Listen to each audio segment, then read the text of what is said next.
प्रयागराज में संगम के किनारे हुई भगदड़ में कई लोगों की मौत हो चुकी है और अनेक लोगों के घायल और लापता होने की खबर है। राजनीतिक दलों की प्रतिक्रिया भी लगातार सामने आ रही है। हरियाणा की पूर्व मंत्री और झज्जर की कांग्रेस विधायक गीता भुक्कल ने दुर्भाग्यपूर्ण बताया है। उन्होंने यूपी सरकार के प्रयागराज में किए गए इंतजामात के दावे को खोखले बताया है। क्या कुछ कहा है, हम आपको सुनवाते हैं। हाँ, देखिए, दिल्ली में चुनाव है। उम्मीद करेंगे कि कांग्रेस पार्टी बहुत अच्छे ढंग से वहाँ पर पूरा प्रयास कर रही है। हम सबके नेता हैं आदरणीय राहुल गांधी जी लगे हुए, सभी कांग्रेस की टीम लगी हुई है, क्योंकि जो विकास के कार्य पहले आदरणीय श्रीमती शीला दीक्षित जी के समय में जो दिल्ली का विकास हुआ था, उसके बाद दिल्ली कहीं ना कहीं पिछड़ता जा रहा है। आम आदमी पार्टी की लगातार वहाँ पर सरकार है और क्योंकि देश की राजधानी है, इस वजह से केंद्र का भी कंट्रोल है। केंद्र ने भी दिल्ली के साथ बीजेपी की सरकार ने भी पूरी तरह से अन्याय करने का काम किया है। उम्मीद करेंगे कांग्रेस पार्टी जो है दिल्ली के चुनाव में अच्छा और बेहतर प्रदर्शन करेगी। पानी को लेकर भी राजनीति हो रही है मैम। अरविंद केजरीवाल लगातार कह रहे हैं कि हरियाणा से जो पानी जा रहा है वो दूषित है, इस प्रकार की ध्यान दे। देखिए, जो भी है ये बातें ना केवल चुनाव में, चुनाव से पहले जो है बैठकर इस चीज़ का समाधान करना चाहिए। दूषित पानी, चाहे हरियाणा की बात हो चाहे पंजाब या कहीं की भी, ये एक सरकारों की जिम्मेवारी बनती है कि अच्छा पेयजल भी, चाहे स्वच्छ पेयजल भी, इंडस्ट्री क्योंकि इंडस्ट्री फैक्ट्रीज हैं, हो सकता है पॉल्यूटेड वाटर भी हो, चाहे खेतों की बात हो चाहे पेयजल हो, ये सारी की सारी समस्याओं का समाधान जो है वो बैठकर होना चाहिए। अरविंद केजरीवाल जी को ये भी देखना चाहिए कि SYL का मुद्दा जो हमारा लगातार है, हमारे हिस्से का पानी आज तक जो है पंजाब ने नहीं दिया है, जबकि सुप्रीम कोर्ट से भी हम ये मामला जीत चुके हैं। हम तो केवल ये कहना चाहते हैं कि वो प्रदेश के मुख्यमंत्री रहे हैं और हरियाणा सरकार ने भी पूरा एक प्रयास किया है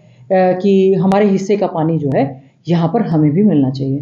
हरियाणा के प्रदेश अध्यक्ष बीजेपी, उन पर रेप के आरोप लगे रहे, उन्हीं के बीजेपी के नेता कह रहे हैं कि उनको इस्तीफा दे देना चाहिए। इसको आप देखिए, बहुत ही गंभीर आरोप हैं। नैतिकता के आधार पर उनको इस्तीफा दे देना चाहिए और बीजेपी को उनसे इस्तीफा मांग भी लेना चाहिए, क्योंकि आज के समय में बेटी बचाओ और बेटी पढ़ाओ का नारा देने वाली सरकार में अगर पार्टी के अध्यक्ष पर इस तरह से FIR दर्ज हुई है, केवल आरोप नहीं लगे, FIR दर्ज हुई है और उन्हीं के नेता, बीजेपी के नेता स्वयं कह रहे हैं कि उनको इस्तीफा दे देना चाहिए, इस्तीफा भी देनी चाहिए और मामले की जो है गंभीरता से जांच भी होनी चाहिए। मैं पीड़िता है, उसका भी वीडियो आया था सामने, वो कह रहे कि मेरे को खतरा भी है इससे।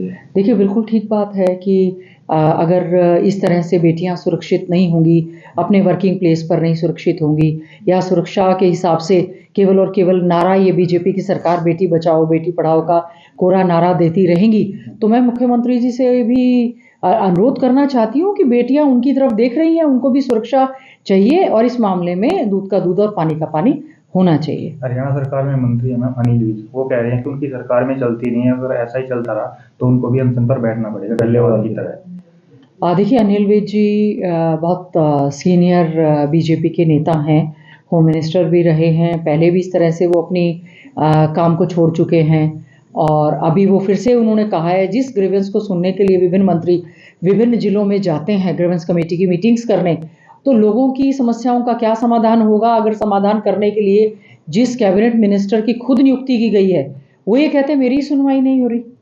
ये तो बहुत ही गंभीर विषय है। आज के समय में ठीक है, भारतीय जनता पार्टी की किसी भी तरह से लोकतंत्र है, उनकी सरकार बन गई है, लेकिन लोग अभी भी अचरज में है कि किस प्रकार से, क्योंकि आज जनमानस की सुनवाई नहीं है, न केवल आम जनमानस की सुनवाई है, बल्कि अनिल विज जैसे जो कि 7 बार के विधायक हैं, एक कैबिनेट मंत्री हैं, बार बार उन्होंने कई मंचों पर कहा है, उन्होंने तो पहले खुला मंच जो लगाते थे वो बंद कर दिया, खुला दरबार, कि मैं खुला दरबार नहीं लगाऊंगा क्योंकि अधिकारियों को जो कहा जाता है वो सुनते नहीं है।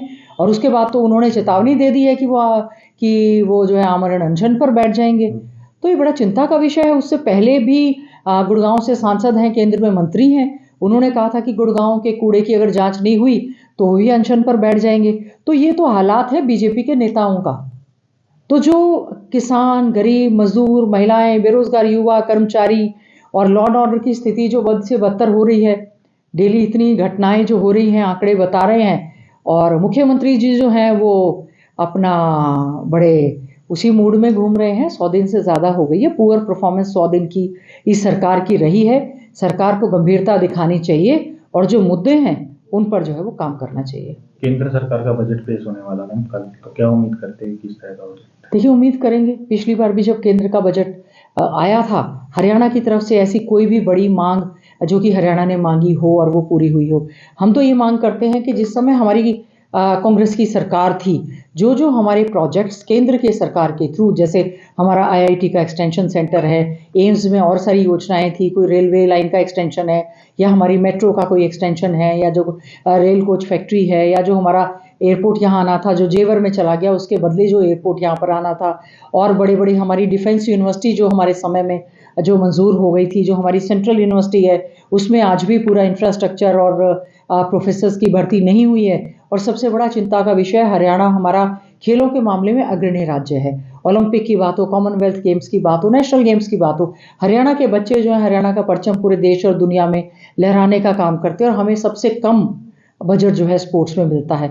इस बार उम्मीद करेंगे, मुख्यमंत्री जी बड़ी बड़ी बातें करते हैं, बड़े हंसी मजाक उड़ाते चलते हैं, हम देखेंगे इस बार जो केंद्र का बजट पेश होगा उसमें हरियाणा के हिस्से को कितना बजट मिलता है। और उम्मीद करेंगे, हम इसमें पूरी तरह से सरकार के साथ हैं कि हरियाणा के विकास के लिए वो पूरी तरह से लड़ाई लड़े, और जो हमारे भी सांसद हैं, हम ये उम्मीद करेंगे वो भी हरियाणा के लिए जो है बजट में अपने हिस्से की पूरी तरह से मांग करें। लगातार कर्मचारियों को हटाया जा रहा है, वो भी विरोध कर रहे हैं। देखिए, बहुत ही चिंता का विषय है कि जिस तरह का माहौल विधानसभा का जो शीतकालीन सत्र आया था, उसमें इन्होंने जॉब सिक्योरिटी, उनको सेवा सुरक्षा देने के लिए बिल लेकर आए, और उस समय मैंने कम से कम ये 1 घंटा बहस चली। हमने कहा जो सेवा सुरक्षा आप उनको दे रहे हैं, वो जितने पढ़े लिखे हैं उनको आप रेगुलर जॉब्स क्यों नहीं देते? क्यों हरियाणा कौशल रोजगार निगम के तहत कच्ची नौकरी देते हैं जिसमें किसी प्रकार की शेड्यूल कास्ट की कोई रिजर्वेशन नहीं है, बैकवर्ड क्लास की रिजर्वेशन नहीं है, एक्स सर्विसमैन की कोई रिजर्वेशन नहीं है, डिसेबल्स की कोई रिजर्वेशन नहीं है। मुख्यमंत्री जी मखौल उड़ाते रहे। ये मखौल उड़ाने का समय नहीं है, हकों की लड़ाई लड़ना। एक उम्मीद करते हैं मुख्यमंत्री जी सभी के हकों को देने का काम करेंगे, सभी को सेवा सुरक्षा। जब विधानसभा के पटल पर मुख्यमंत्री जी कोई स्टेटमेंट दे दें और उसके बाद इस तरह की कार्रवाई जो हो रही है, बहुत सारे कच्चे कर्मचारी हैं।